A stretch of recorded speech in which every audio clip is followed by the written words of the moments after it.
Good morning everyone. It's me Chandakla here. Today we will start second section of our chapter number 5, that is about atmospheric pressure. In first section we have seen some basic concepts related with pressure, and now we will see some concepts related with atmospheric pressure. So that means first of all the definition: pressure exerted by atmosphere is known as atmospheric pressure. That means atmosphere is made up of air layers, or you can say air columns.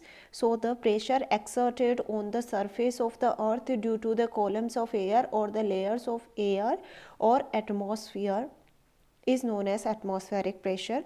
Its normal value we have already seen in last section also, that is 0.76 meter of Hg, which can also be written as 76 centimeter of Hg or 760 millimeter of Hg, where Hg was mercury.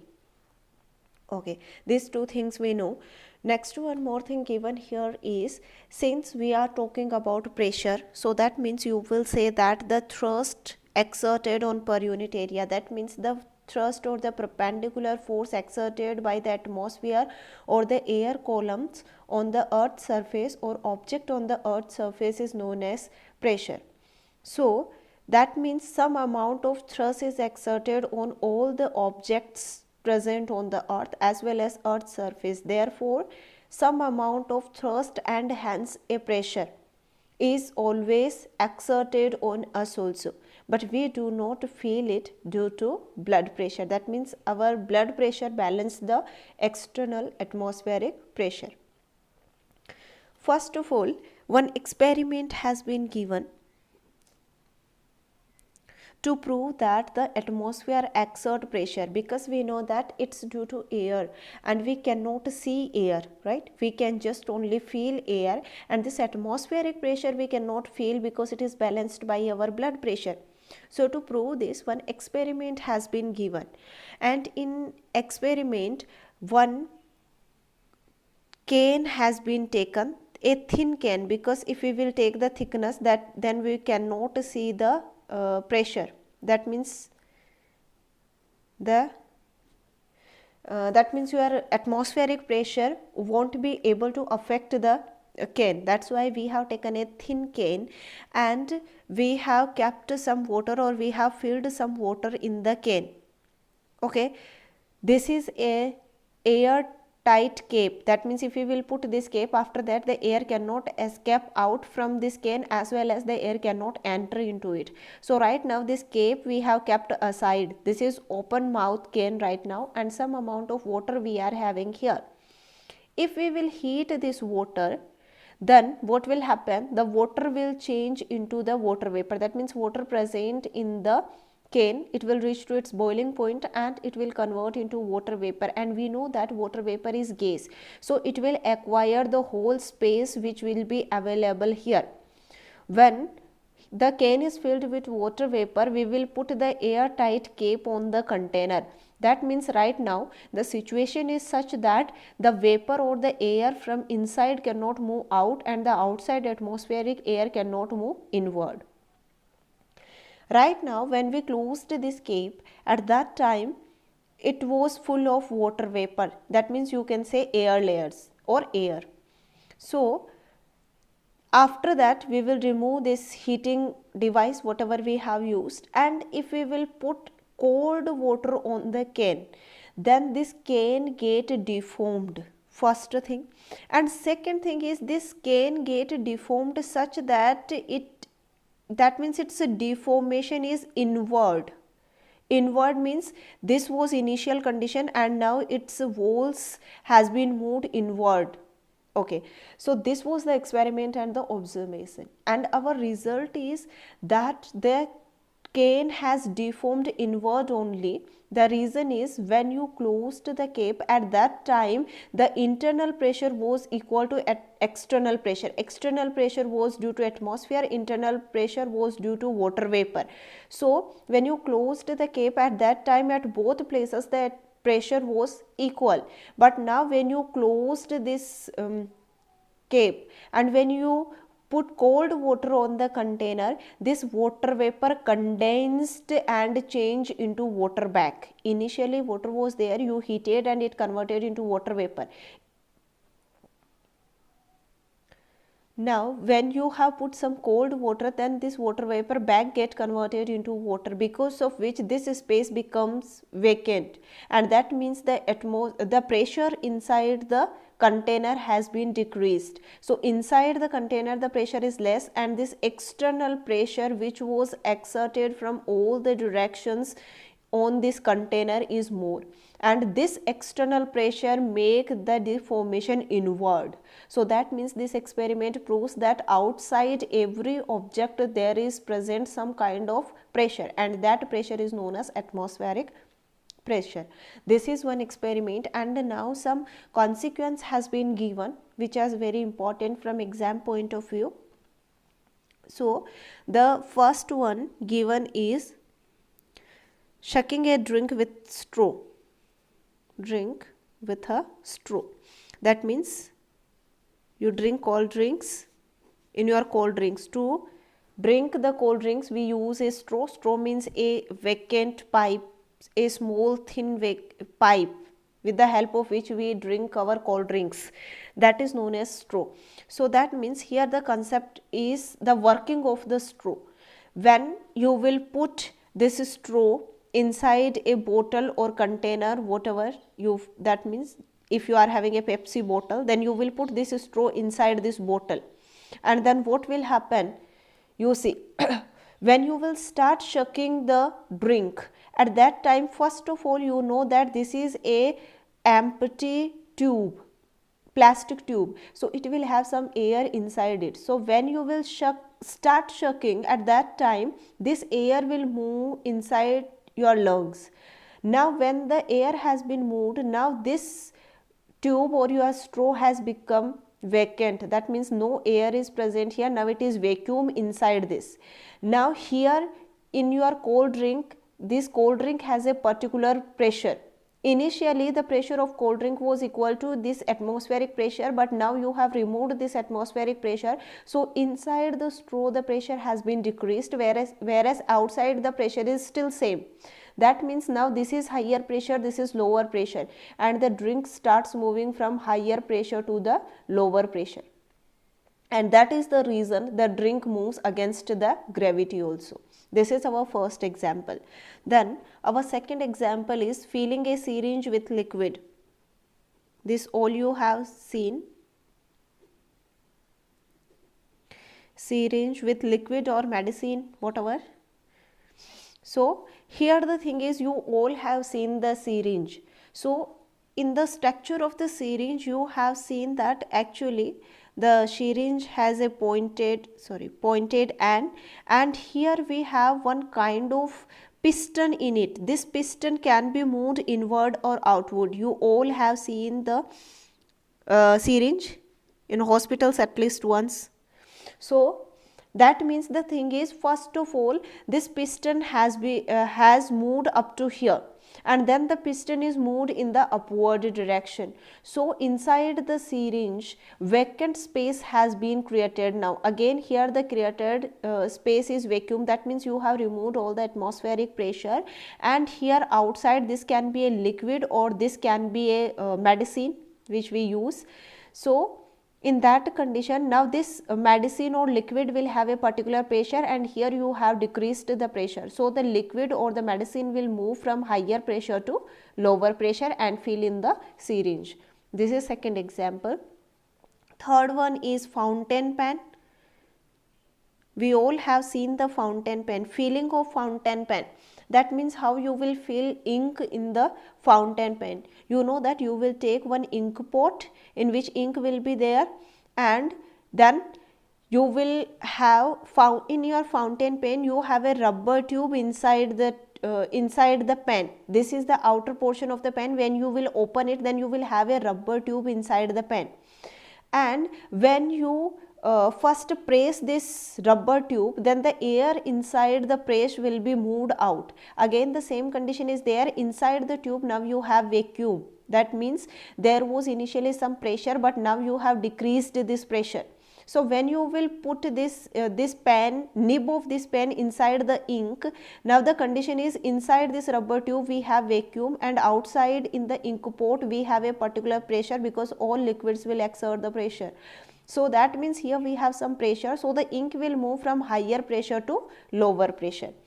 And the next one is action of rubber shuckers. This we use as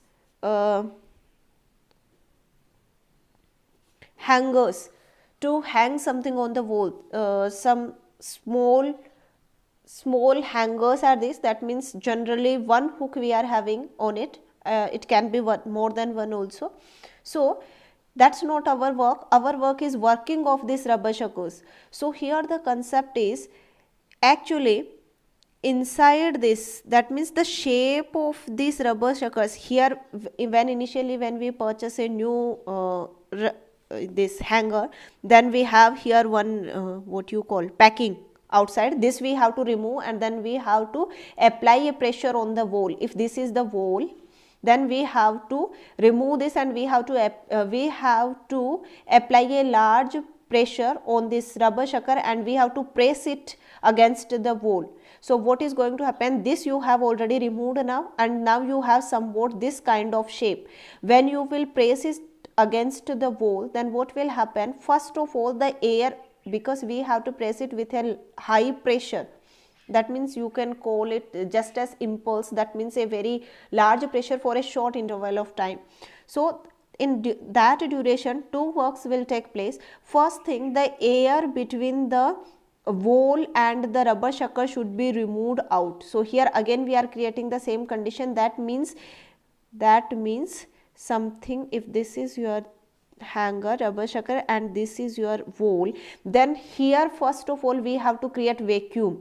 Vacuum means the air, because air is present everywhere on earth's surface. So first of all we have to remove this air, and then after removal of this air, this rubber shucker will not fall down. The reason is because here we are having atmospheric pressure and here we are having vacuum. So this external atmospheric pressure will not let this hanger fall down.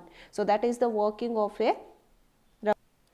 Our next thing is about the chiffon system.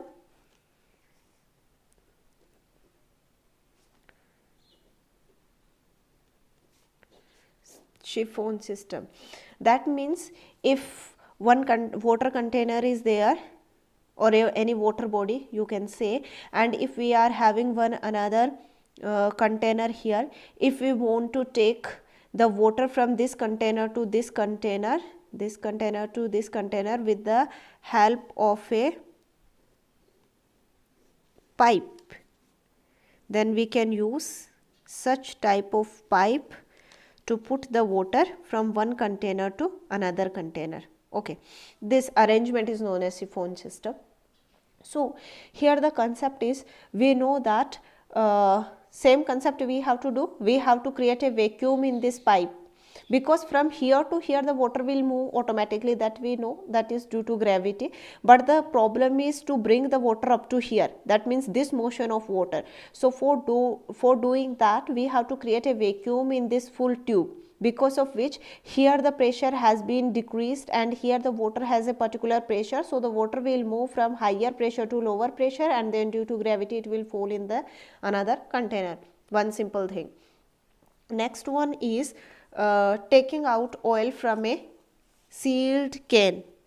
Generally we bring oil in bottles, in the form of bottles, but if we have brought a can, in that condition we know that on its surface, actually this is 2D whereas can is 3D. So you have seen it, it's just like a cuboid shape. So on this mouth of the can we have some 4 holes here, something like that. Okay, and generally when we have to take out that oil, then we make a hole. It's not hole actually, outside it's packed, but it has a thin packing which we can remove and take out the oil. So the thing is, generally what we do is we remove the packing of one of such portion and we take out the oil. Obviously the oil will come out, but only the thing is it will be difficult to take it out, and that means it will split in all the directions when the oil will come out. So just to avoid that, the concept is if we can make one more hole, instead of one hole, if we will make one more hole on the surface of the mouth of the container or your can, then the water then the oil can come easily out of that oil can. The concept is, because if you are making only a single hole, then when you will invert it, then due to gravity your oil should move down, but the thing is this external atmospheric pressure is pushing it back inside the can. So because of that, it actually split in many directions and it can fall down. And if we will make one more hole, then the thing is, on one hole, if the atmospheric pressure will balance, then now the pressure on this oil which is coming out, this oil has now two pressures. One is this atmospheric pressure and one is this pressure of the oil. So obviously the pressure exerting in outward direction is more than the atmospheric pressure. So that means the oil can easily come out. But generally this process is when you need a large amount of oil. In that case only it is possible. Okay, so these are some examples which you will read carefully from the book. And the next thing is measurement of atmospheric pressure. Obviously that means numerical value we have already seen, but before starting this, we have one term, that is barometer.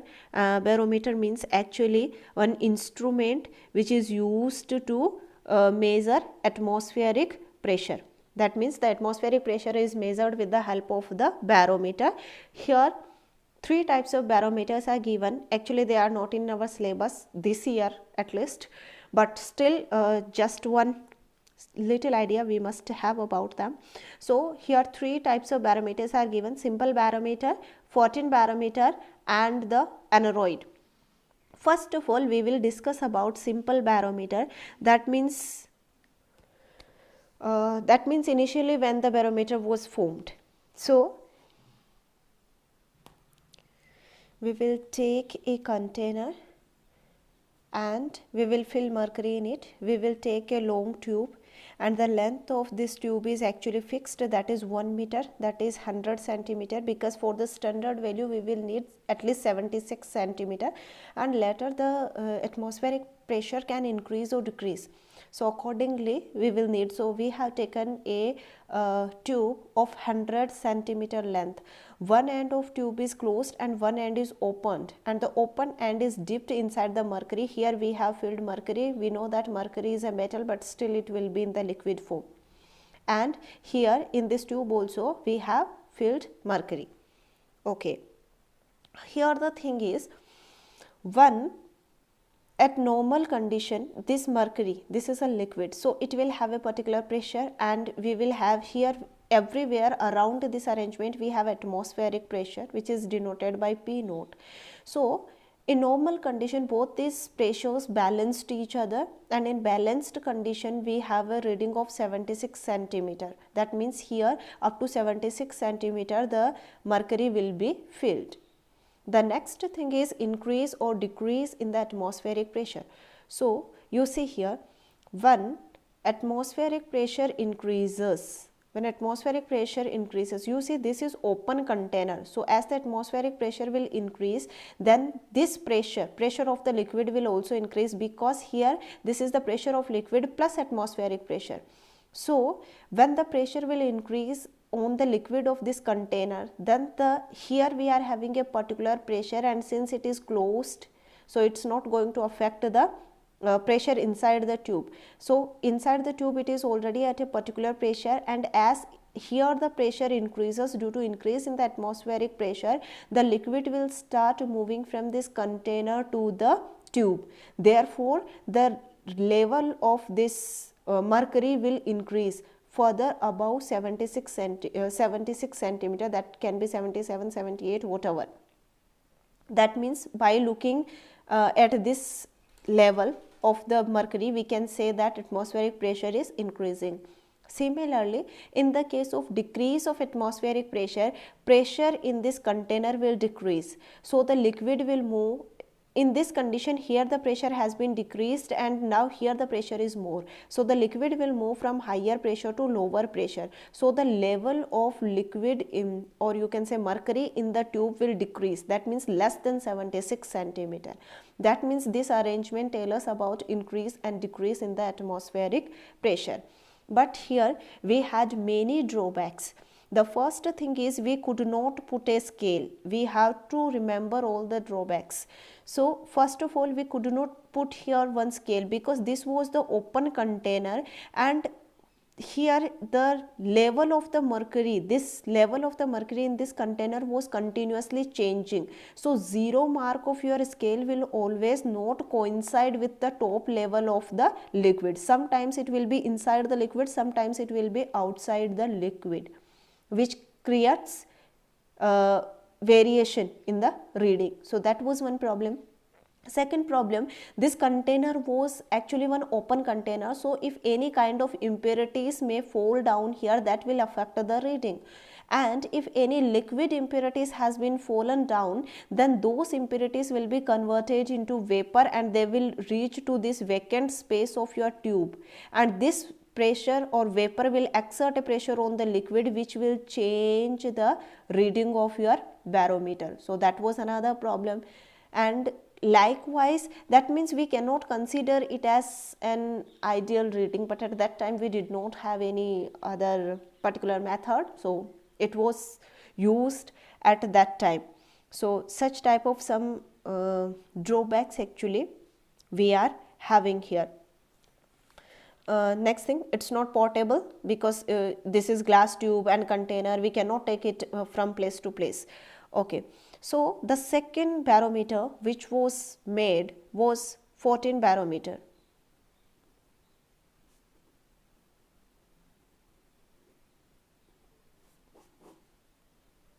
So in the case of the 14 barometer, generally we kept all our arrangements just something like that, but still here we have done some improvements, and that improvement was that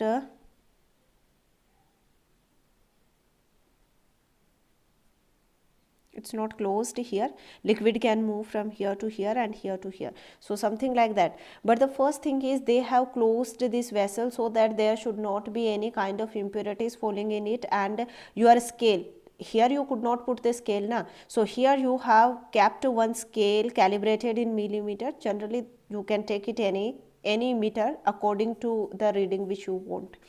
So here you have kept one scale, and this the 0 mark of the scale should be at the top level of this liquid. So for that reason it has been externally closed from here. Not only this, but this whole 14 barometer has been in fact closed in a brass cape, you can say it, or